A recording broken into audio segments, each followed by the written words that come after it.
दीवानापन episode 114। अब आगे। जन्नत दूसरे ही पल दर्द में चिल्लाए और कसकर रिधान के गर्दन को पकड़ लिया, लेकिन रिधान तो जैसे बेरहम हो चुका था। उसने एक बार फिर से जन्नत की गर्दन को उसी जगह बाइट किया। जन्नत एक बार फिर से दर्द में चिल्ला उठी, आहरी, Ridhan please no please, it's hurting. Ridhan उसकी आंखों में गुस्से के साथ देखकर बोला, तुम्हें हर्ट हो इसलिए मैं ऐसा कर रहा हूँ और तुम्हारी आवाज रुकनी नहीं चाहिए। चिल्लाओ और जोर से चिल्लाओ, मैं सुनना चाहता हूँ तुम्हारी आवाज, और वो भी पूरी रात। आई वांना हियर योर मोन और स्क्रीम अंडर मे वाइफी। ये कहते हुए एक बार फिर से रिधान ने उसके दूसरे तरफ के गर्दन को बाइट किया।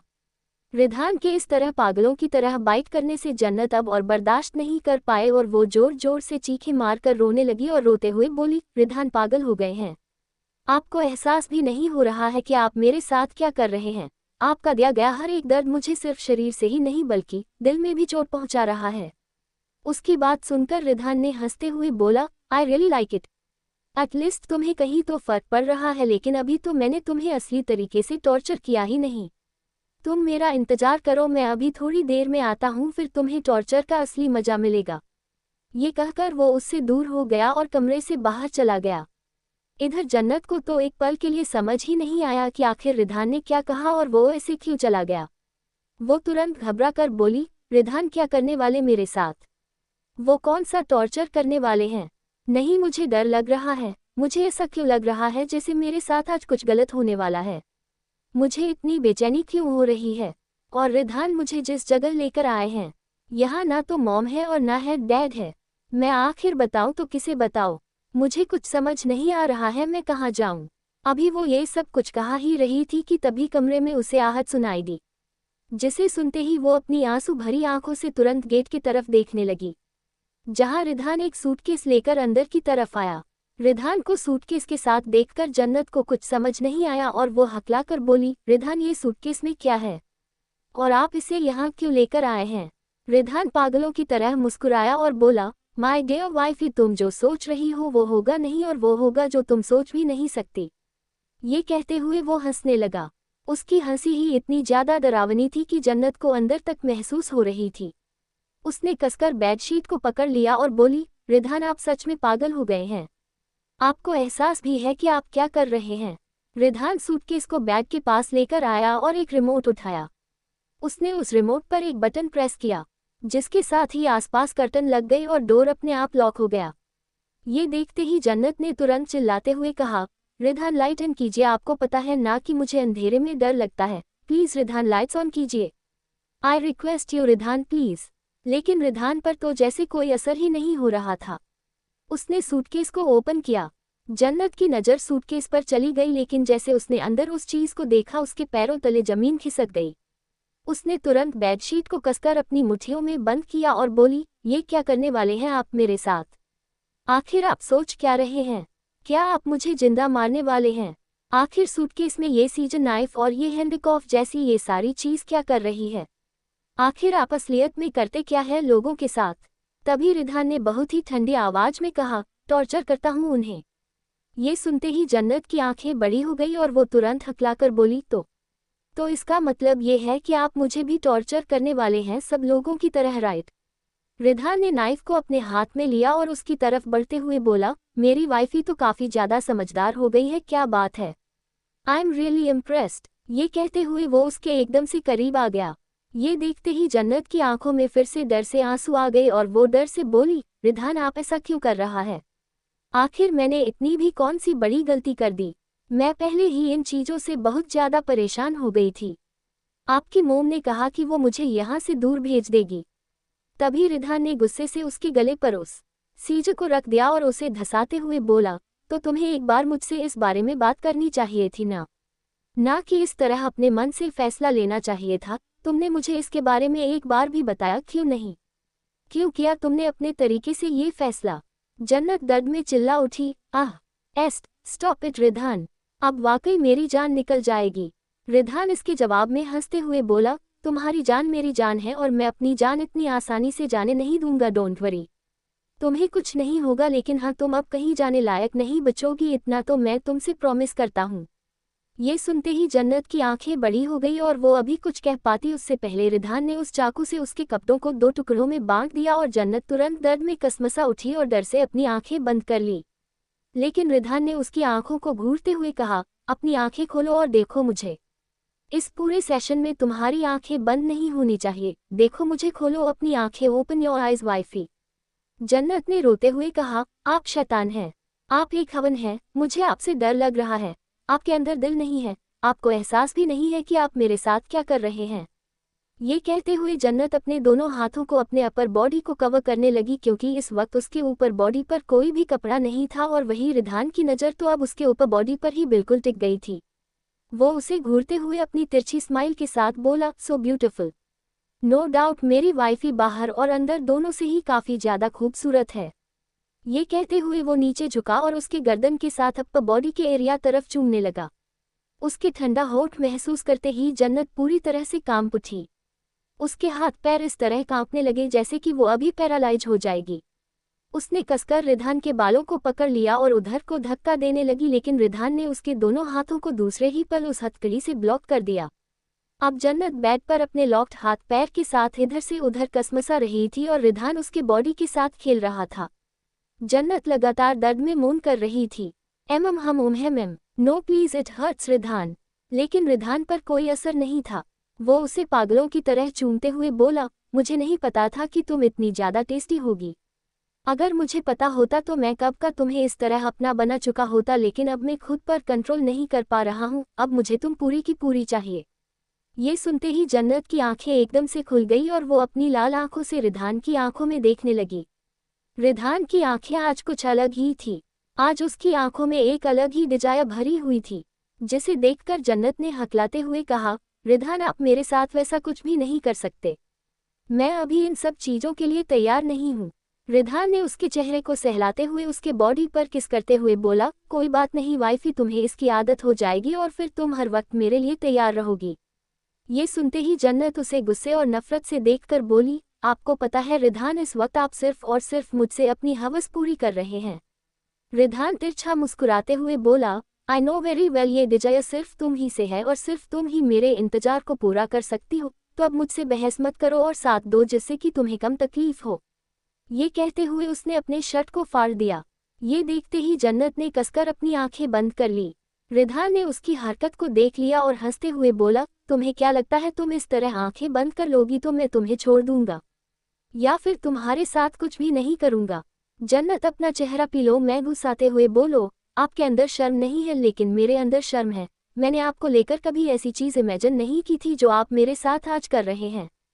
इसके जवाब में रिधान तिरछा मुस्कुराते हुए बोला, लेकिन मैंने तो इससे भी ज़्यादा तुम्हारे साथ इमेजिन किया था, वो भी तब जब मैंने तुम्हें बड़े होने पर पहली बार देखा था, जब मैं तुमसे पहली बार टकराया था, उसी वक्त मेरे दिमाग में ये सारे सिनेरियो बन गए थे। मैंने तुम्हारे साथ बैड सीन भी इमेजिन कर लिया था और आज मैं वही तुम्हारे साथ करने जा रहा हूँ।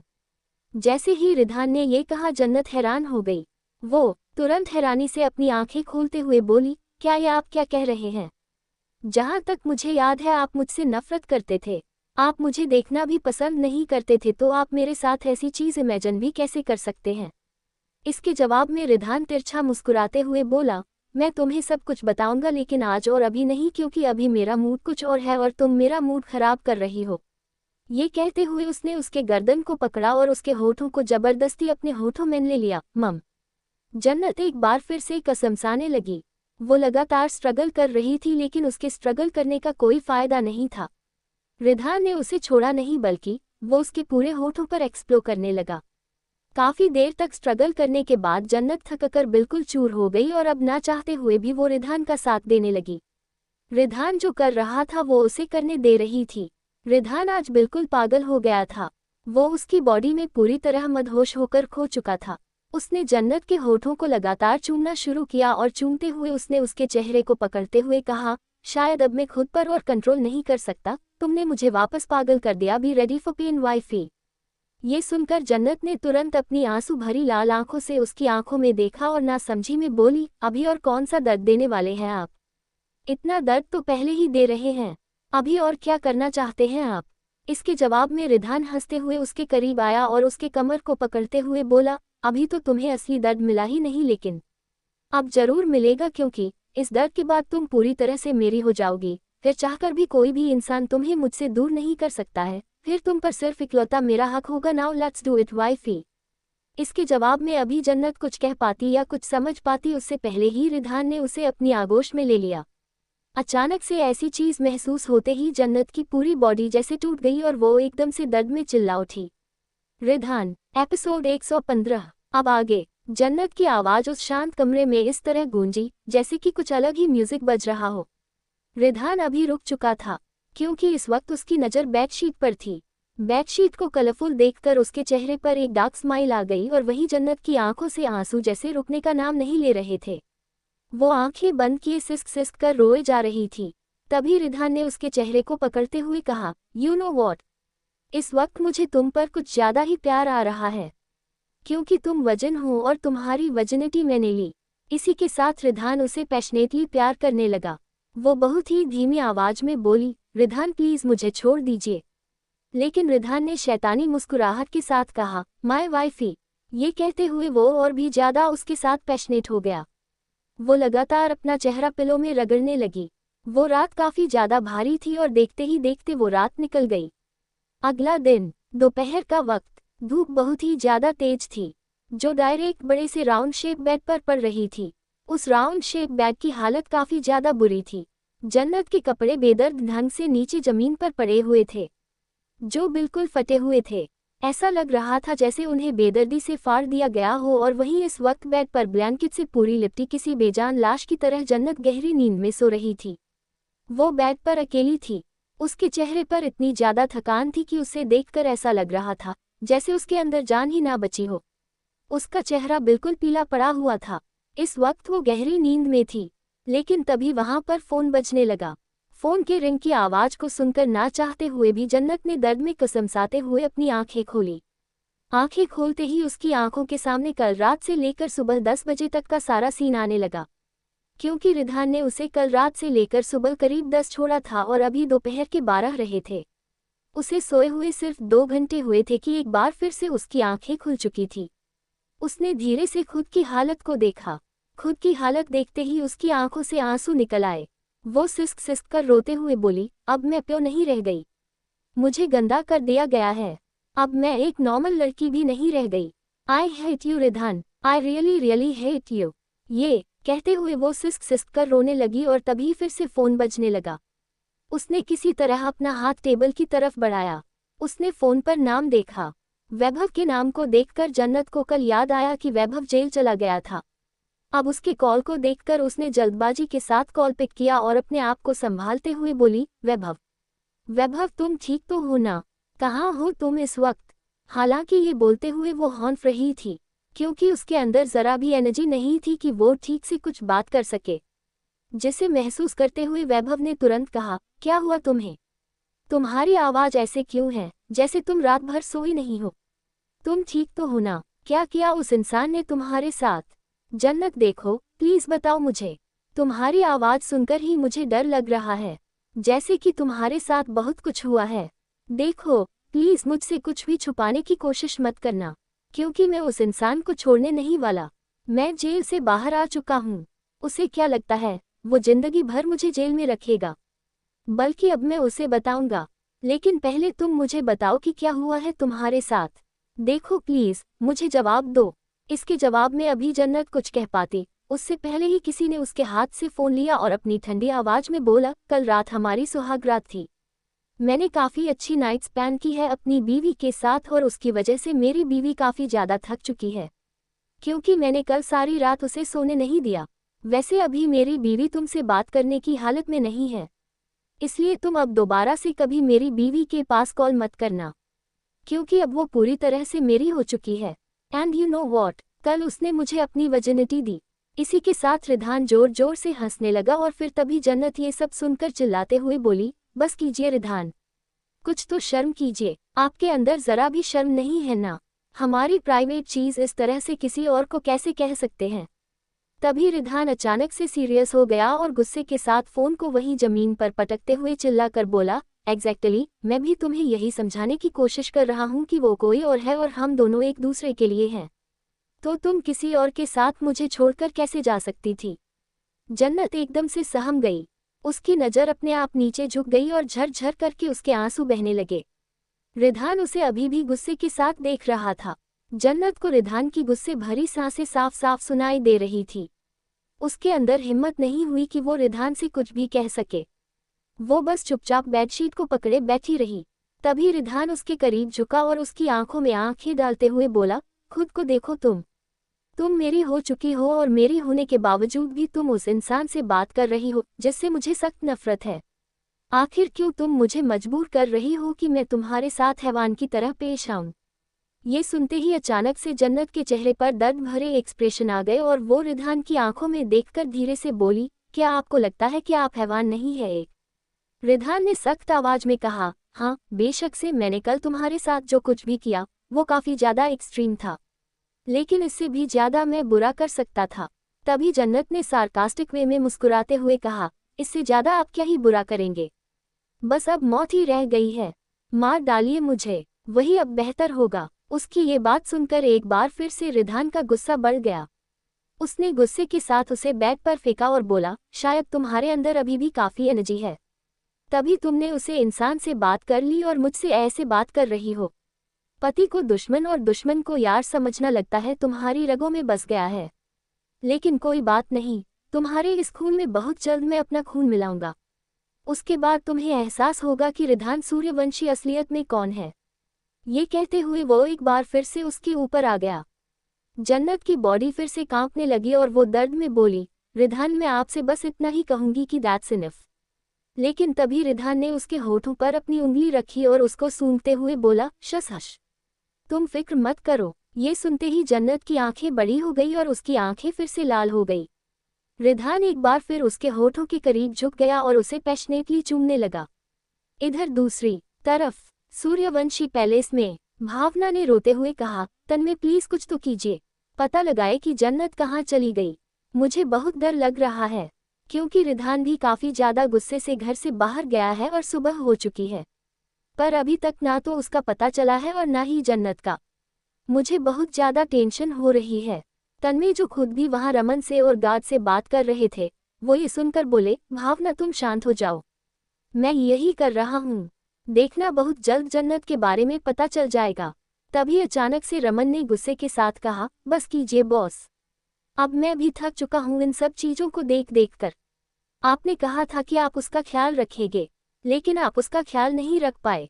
एक बार फिर से वो यहाँ से जा चुकी है, आखिर आप अब और कितना झूठ बोलेंगे मुझसे? उसके अचानक से ऐसे चिल्लाने पर तन्मय के एक्सप्रेशन बदल गए। तो वही भावना को कुछ समझ नहीं आया। उसे लगा कि शायद रमन इसलिए परेशान है क्योंकि जन्नत फिर से गायब हो गई है, क्योंकि उसने देखा था बचपन से लेकर आज तक रमन ने जन्नत को अपनी बेटी की तरह ट्रीट किया था। तभी भावना ने कहा, रमन जी मैं समझती हूँ, आप भी जन्नत को अपनी बेटी की तरह प्यार करते हैं, इसलिए वो ऐसे गायब हो गई है तो आपको टेंशन हो रही है, पर हम सब उसे ढूंढ रहे हैं, आप फिक्र मत कीजिए। वो लेकिन इसके आगे अभी भावना अपनी बात पूरी कह पाते उससे पहले रमन गुस्से के साथ बोला, मैं उसे बेटी की तरह ट्रीट नहीं करता, बल्कि वो मेरी ही बेटी है। आपके पति ने सालों पहले मुझसे ही सौदा किया था इस चीज का, वो मेरा ही खून है और मुझे मेरी बेटी वापस चाहिए। जैसे ही रमन ने ये बात बोली, भावना के पैरों तले जमीन खिसक गई और वहीं तन्मय के चेहरे के भी रंग उड़ गए। एपिसोड 116 अब आगे। जैसे ही भावना ने ये शब्द सुना वो बिल्कुल शॉक्ड हो गई, और वही तन्मय का भी कुछ यही हाल था। लेकिन रमन अब गुस्से के साथ आगे बोला, सर मैं अब थक चुका हूँ आपके झूठ को छिपा छिपा कर। आपके झूठ ने कितनी सारी जिंदगियां बर्बाद कर दी, खासकर मेरी बेटी की। वो खुद को अनाथ समझती है जबकि मैं उसका बाप अभी भी जिंदा हूँ। उसको ऐसा लगता है कि उसका कोई खानदान नहीं है। मेरी बेटी को इतनी छोटी सी उम्र में क्या कुछ नहीं झेलने को मिला और अभी भी आप ये सच उसे छिपाना चाहते हैं। आखिर आप ऐसा क्यों कर रहे हैं? मैं अपनी बेटी को वापस से पाना चाहता हूँ, मैं उसे एक बाप का प्यार देना चाहता हूँ, इसलिए मैं आपके आगे हाथ जोड़ रहा हूँ। प्लीज कुछ भी कीजिए, लेकिन मुझे मेरी बेटी को वापस दे दीजिए, प्लीज सर प्लीज। ये कहते हुए रमन का गला भर गया था और वही तन्मय ये सब सुनकर तुरंत भावना को देखने लगी जो अभी भी सदमे में थी। भावना को यकीन नहीं हो रहा था कि उसके पीठ पीछे ये सब कुछ हो गया था और उसे आज पता चल रहा था। तभी तन्मय गुस्से से रमन को देखकर बोले, रमन, मैंने तुमसे कहा था ना कि एक दिन मैं सब कुछ ठीक कर दूंगा। तुम्हें क्या जरूरत थी इस तरह से भावना के सामने ऐसी बात बोलने की? ये सुनकर रमन ने अब एक नज़र भावना को देखा जो अभी भी बिल्कुल खामोश खड़ी थी। भावना को देखकर रमन ने अपना सिर झुकाते हुए कहा, भावना मैडम, मुझे माफ कर दीजिए अगर मैं आपका दिल दुखाया हो तो। लेकिन अब पानी सर से ऊपर चला गया है।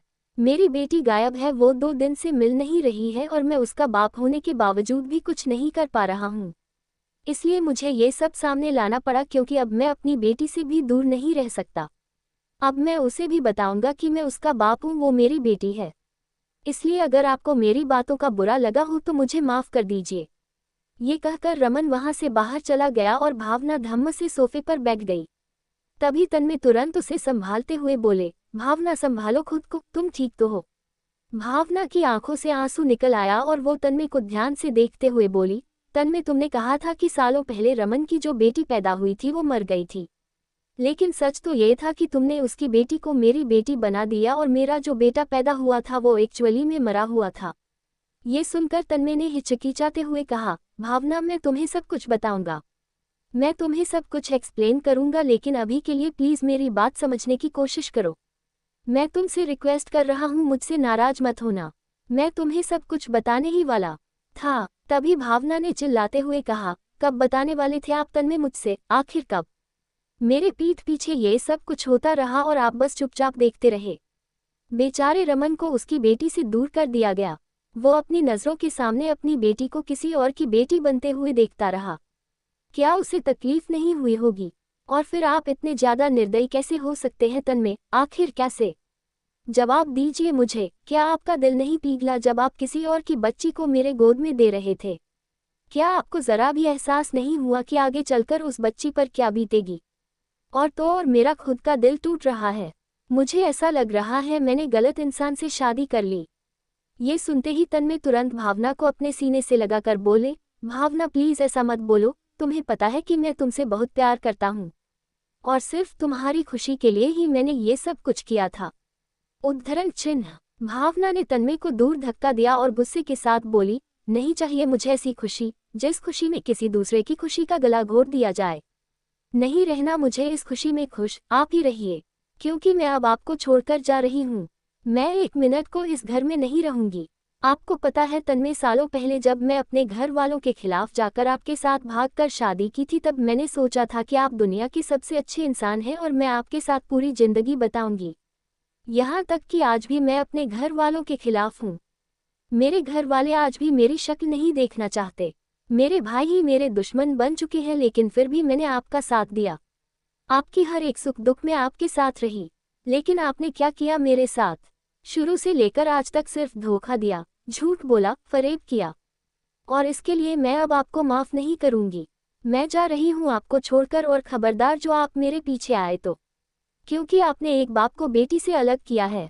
बेचारी जन्नत, मैंने शायद अनजाने में ही उसके साथ बहुत गलत कर दिया। वो भी मुझे कभी माफ नहीं करेगी और कहीं ना कहीं सबकी गलती आपकी वजह से हुआ है। ये कहकर भावना रोते हुए सीधे अपने कमरे में चली गई। और वहीं तन्मय ये सब सुनकर वही सोफे पर बैठ गया और अपने सिर पर हाथ रख कर बोला, सही कहा था रमन ने, एक दिन कभी ना कभी मेरी गलतियों की सजा मुझे मिलेगी। शायद अब एक एक करके मुझे मेरी गलतियों की सजा मिल रही है। मैं न तो भावना को खोना चाहता हूँ, न ही अपनी जन्नत को और न ही रिधान को, पर शायद अब एक एक करके सब मुझसे दूर जाएंगे। ये कहते हुए आज तन्मय की आंखों में भी नमी आ गई थी। इधर दूसरी तरफ रात का वक्त था जब जन्नत की आंखें खुली। उसने अपनी आंखें खोली और एक नज़र चारों तरफ देखने लगी। कमरे में कोई नहीं था। उसने धीरे से ब्लैंकेट को खुद से दूर किया और खुद की बॉडी देखकर वो अपनी आंखें बड़ी करके बोली, मुझे फ्रेश किसने किया और मेरे कपड़े चेंज किसने किया? लेकिन तभी उसे अपने बॉडी पर निशान दिखाई दिया, जिसे देखकर उसके चेहरे पर एक दर्द भरी स्माइल आ गई। और उसने कहा, उस शैतान के अलावा और कौन ही कर सकता है मेरे साथ ये सब कुछ? ये कहते हुए उसने फिर से ब्लैंकेट को खुद से कवर कर लिया। तभी उसके मुंह से एक दर्द भरी आह निकल गई। उसने अपने कमर को सहलाते हुए कहा, शायद मुझे पेन किलर लेना चाहिए, क्योंकि बिना पेन किलर लिए मैं ठीक से बैठ भी नहीं पाऊंगी। उस इंसान ने तो मुझे पूरा खा लिया है। ऐसा लग रहा था जैसे वो जन्मों का भूखा हो। मेरी बॉडी टच करने से ही दर्द कर रही है। ओ गॉड, इतना दर्द मुझे जिंदगी में पहली बार मिल रहा है। हालांकि मैं अन्नू के मुंह से सुना था कि फर्स्ट टाइम में बहुत दर्द होता है, पर मुझे नहीं पता था कि मुझे फर्स्ट टाइम इतना ज़्यादा दर्द झेलने को मिलेगा, वो भी ऐसे इंसान से जिसके साथ तो मैंने सपने में भी उम्मीद नहीं की थी। कहते हुए वो खुद में ही बड़बड़ाए जा रही थी। लेकिन तभी दरवाज़ा खुला। दरवाज़ा खुलने की आवाज़ सुनकर जन्नत ने तुरंत गेट की तरफ देखा, जहां पर इस वक्त बिना किसी एक्सप्रेशन के साथ रिधान खड़ा था। रिधान को देखते ही जन्नत ने उससे मुंह फेर लिया और अपनी आंखें बंद कर ली। ये देखकर रिधान के चेहरे पर एक तिरछी स्माइल आ गई। वो उसकी तरफ बढ़ा और पानी का ग्लास टेबल पर रखते हुए अपने पॉकेट से एक मेडिसिन निकाला और उसकी तरफ बढ़ाते हुए बोला, इसे तुम खा लो, तुम्हें आगे चलकर प्रॉब्लम नहीं होगी। ये सुनकर जन्नत को कुछ समझ नहीं आया। उसने ना समझी में उस मेडिसिन को देखते हुए कहा, क्या ये पेन किलर है? क्या आप मुझे दर्द देने के बाद दवा दे रहे हैं? अगर ऐसी बात है तो नहीं चाहिए मुझे आपकी कोई भी दवा। बेहतर होगा कि आप अपनी शक्ल मत दिखाए। ये कहकर वो अपने आप को ब्लैंकेट से कवर करने लगी तो रिधान ने उसके ब्लैंकेट को छीन कर फेंक दिया। जन्नत गुस्से से चिल्लाई, रिधान आखिर आपकी प्रॉब्लम क्या है? जन्नत के चेहरे को पकड़ते हुए रिधान उसकी तरफ बैठा और बोला, तुम मेरी प्रॉब्लम हो। ये सुनकर जन्नत ने गुस्से के साथ कहा, तो अपनी प्रॉब्लम को मार क्यों नहीं देते? ये सुनकर रिधान तिरछा मुस्कुराते हुए बोला, तुम एक ऐसी प्रॉब्लम हो जिसे जिंदगी भर में अपने करीब रखना चाहता हूँ। ये सुनकर जन्नत उसे गुस्से से घूरने लगी। तभी रिधान ने उस मेडिसिन को उसकी तरफ बढ़ाते हुए कहा, ये आईपीएल है, इसे तुम्हें खाना पड़ेगा। उद्धरण चिन्ह। आईपीएल का मतलब जन्नत को कुछ समझ नहीं आया। उसने नासमझी में कहा, ये आईपीएल कौन सी पिल होती है? क्या ये पेन किलर की दवा है? क्योंकि मेरी बॉडी में बहुत ज़्यादा पेन हो रहा है। उसकी बात सुनकर रिधान उसे कुछ पल तक घूरता रहा और फिर अपनी गहरी आवाज में बोला, तुम्हें मैं पेन किलर की भी मेडिसिन दूंगा, लेकिन पहले तुम्हें इस लेना होगा। ये सुनते ही जन्नत गुस्से से बोली, तो क्या आप मुझे जहर देने की कोशिश कर रहे हैं? ये सुनते ही रिधान अपनी आंखें छोटी करके बोला, तुम कितना बहस करती हो, तुम चुपचाप इसे ले क्यों नहीं लेती? ये सुनकर जन्नत ने चिढ़कर कहा, जब तक आप मुझे बताएंगे नहीं तब तक मैं इसे नहीं लूंगी। ये सुनकर अब आखिर में रिधान ने बिना किसी भाव के साथ कहा, ये बर्थ कंट्रोल पिल है। मैंने बिना किसी प्रोटेक्शन के साथ तुम्हारे साथ वो सब कुछ किया था। मैं नहीं चाहता अभी से ही तुम्हें मेरे बच्चे संभालने पड़े, इसलिए तुम इसे ले लो, क्योंकि मैं हम दोनों के बीच अभी किसी भी तीसरे को नहीं आने दे सकता। इस मेडिसिन को लेने के बाद मैं तुम्हें पेन किलर भी दूंगा, बिकॉज मैं तुम्हें प्रेग्नेंट नहीं करना चाहता। बाकी मुझे अपने ऊपर इतना तो यकीन है कि इस एक बार के बाद से ही तुम जरूर प्रेग्नेंट होगी। ठीक कहते हुए उसके चेहरे पर एक तिरछी स्माइल थी, और वही ना चाहते हुए भी जन्नत का पूरा चेहरा लाल हो गया। उसे यकीन नहीं हो रहा था कि रिधान ऐसी बातें उससे कर सकता था, और दूसरे ही पल उसने बेहद गुस्से और नफरत के साथ उस मेडिसिन को देखा जो उसने उसकी तरफ बढ़ाया था। जन्नत ने दूसरे ही पल उस हवा में फेंक दिया। ये देखते ही रिधान के हाथों की मुट्ठियां बंद हो गई। जन्नत दांत पीसते हुए बोली, नहीं चाहिए मुझे कोई मेडिसिन। और आपको क्या लगता है, क्या मुझे शौक है आपके बच्चे को अपने पेट में रखने का? बिल्कुल भी नहीं, और ना ही मैं ये मेडिसिन लूंगी, क्योंकि मुझे आप पर बिल्कुल भी यकीन नहीं है। आप मुझे एक बार में तो कभी प्रेग्नेंट कर ही नहीं सकते। आपको खुद को लेकर कुछ ज्यादा ही ओवर कॉन्फिडेंट है। ये सुनते ही रिधान की आंखें फिर से छोटी हो गई। उसने उसे गुस्से के साथ देखते हुए कहा, तो तुम मेरे स्टेमिना पर शक कर रही हो? तुम्हें वाकई लगता है कि मैं तुम्हें एक बार में प्रेग्नेंट नहीं कर सकता? ये सुनकर जन्नत ने दांत पीसते हुए कहा, हाँ बिल्कुल नहीं लगता मुझे, और ना ही मैं कोई ऐसी मेडिसिन खाने वाली हूँ। वैसे भी मुझे अभी बहुत ज़्यादा पेन हो रहा है, मुझे सिर्फ और सिर्फ पेन किलर खाना है। ये कहकर वो अपना पेट पकड़कर बैठ गई। रिधान उसकी बात सुन उसे कुछ सेकंड तक देखता रहा और फिर तिरछा मुस्कुरा कर बोला, तुम फिक्र मत करो, तुम्हें बहुत जल्द मेरे स्टेमिना पर यकीन हो जाएगा, और फिर तुम्हें एहसास होगा कि तुम्हें उस मेडिसिन को ले लेनी चाहिए थी। ये कहते हुए वो वहां से बाहर निकल गया। और इधर जन्नत ने जब ये सुना तो उसे एक सेकंड के लिए कुछ समझ नहीं आया और वो बस रिधान को ही कंफ्यूजन में जाते हुए देखते रह गई। आगे की स्टोरी के लिए कमेंट कीजिए।